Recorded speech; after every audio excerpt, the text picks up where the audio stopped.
présenter maintenant Gladys Mondière de la Fédération française des psychologues et de la psychologie. Donc la pandémie qui a vu naître la souffrance psychique dont on a parlé à plusieurs reprises depuis hier.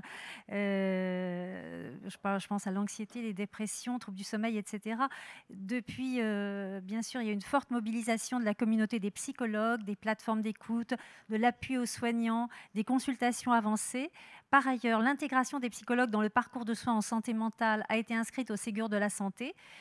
Vous participez aux travaux qui visent à la mettre en place. Alors merci d'être parmi nous aujourd'hui pour présenter cette mesure tout à la fois attendue et technique.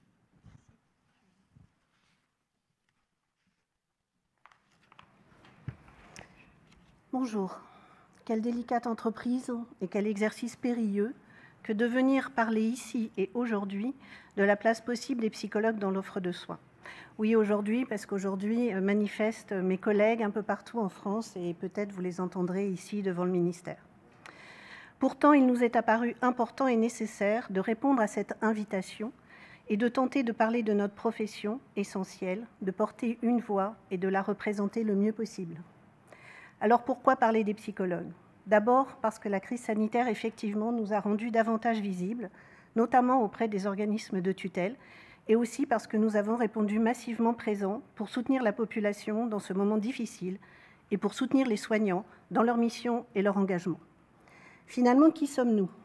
Compte tenu de la diversité de nos pratiques et de nos champs d'exercice, on pourrait dire de la maternité jusqu'à l'EHPAD, on peut dire qu'une grande partie de la population a pu être amenée à rencontrer un psychologue à un moment délicat de sa vie.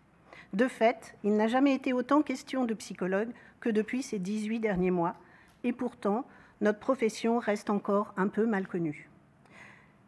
Nous sommes un peu plus de 70 000 sur le territoire, exerçant dans de nombreux champs, aussi divers que l'aide sociale à l'enfance, dont on a entendu parler ce matin, l'éducation, la protection judiciaire de la jeunesse, les soins palliatifs, la psychiatrie, les maladies dégénératives, la santé au travail, etc., etc.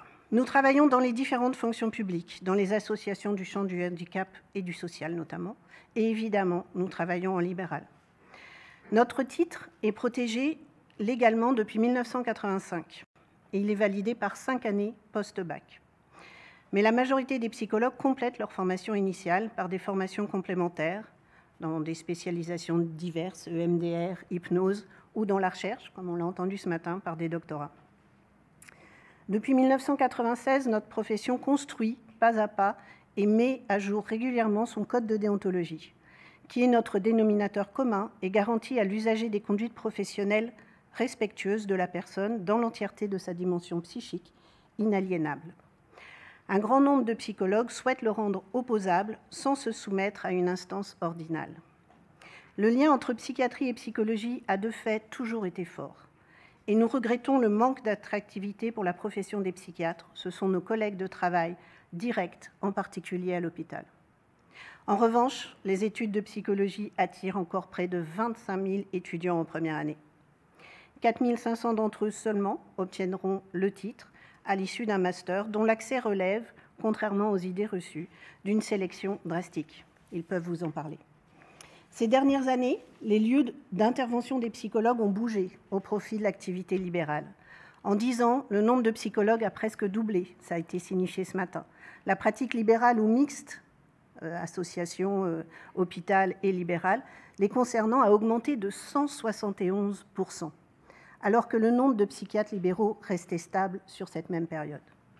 Dans le secteur hospitalier, les psychiatres ont augmenté de 18%, ce sont les chiffres de l'adresse, les psychologues de 60%, mais le plus souvent sur des temps de présence très partiels, parfois 20% dans certains CHU. Depuis plus de 50 ans, les psychologues travaillent auprès des patients, en psychiatrie, en équipe pluridisciplinaire, et participent aux projets de soins. Issus des sciences humaines, ils proposent un pas de côté à l'approche médico-centrée grâce à une écoute professionnelle et attentive.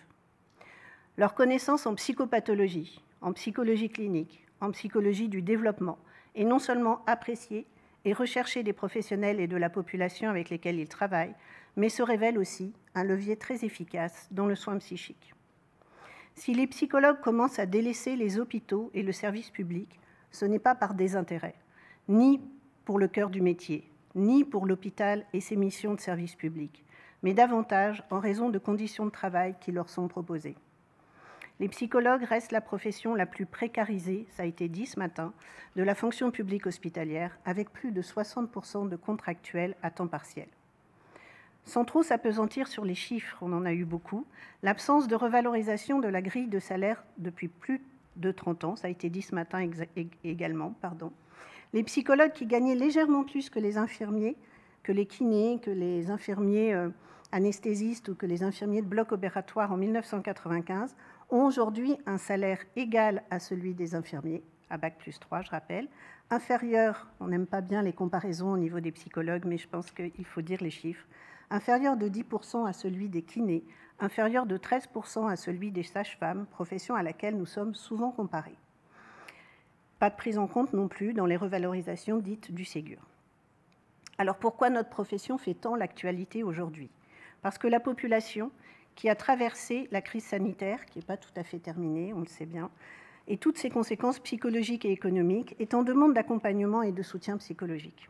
Or, les consultations des psychologues ne sont à ce jour pas remboursées par la Sécurité sociale. Il y a des expérimentations. En janvier 2020, avant la crise Covid, Mme Buzyn a annoncé la mise en route des travaux sur cette question. Depuis, nous, la Fédération française des psychologues et de psychologie que je représente ici, et le Syndicat national des psychologues, avons travaillé avec Franck Bellivier et Marianne Perros-Saucine sur les montages pour rendre possible ce remboursement. On peut dire, je crois, que nous n'avons ménagé ni notre temps, ni notre énergie. Le cadre de nos travaux a évolué en fonction de l'actualité, des mesures du Ségur, de la prise en considération des expérimentations menées par la CNAM depuis janvier 2018, des recommandations de la Cour des comptes, parues en avril, des besoins de la population, des enfants, des étudiants, des adolescents, de la mobilisation des psychologues, mais plus la crise avançait, plus le besoin en consultation de psychologues se rendait visible et s'affirmait. Ces travaux n'avaient jamais été mis en chantier auparavant. Force est de constater qu'il est difficile de résoudre la quadrature du cercle en moins de 2 ans, alors que ces besoins étaient présents, criants, depuis de nombreuses années. Le travail d'équilibriste que nous avons mené jusque-là fut d'articuler les exigences de la CNAM, prescription, tarifs, à la rigueur de nos propres exigences de métier. Vous n'êtes pas sans savoir que les psychologues sont farouchement opposés à la prescription médicale de leur activité, au contrôle du temps de leur consultation, et revendiquent leur liberté thérapeutique. Ils demandent un tarif de consultation respectueux et cohérent au regard de l'engagement de la profession et de ses compétences. Nous pouvons dire que nous avons avancé, mais que tout n'est pas gagné. L'enjeu est d'envergure, répondre aux besoins majeurs de la population en continuant de proposer des soins de qualité dans le respect du travail et des compétences des psychologues. Je vous remercie de votre attention.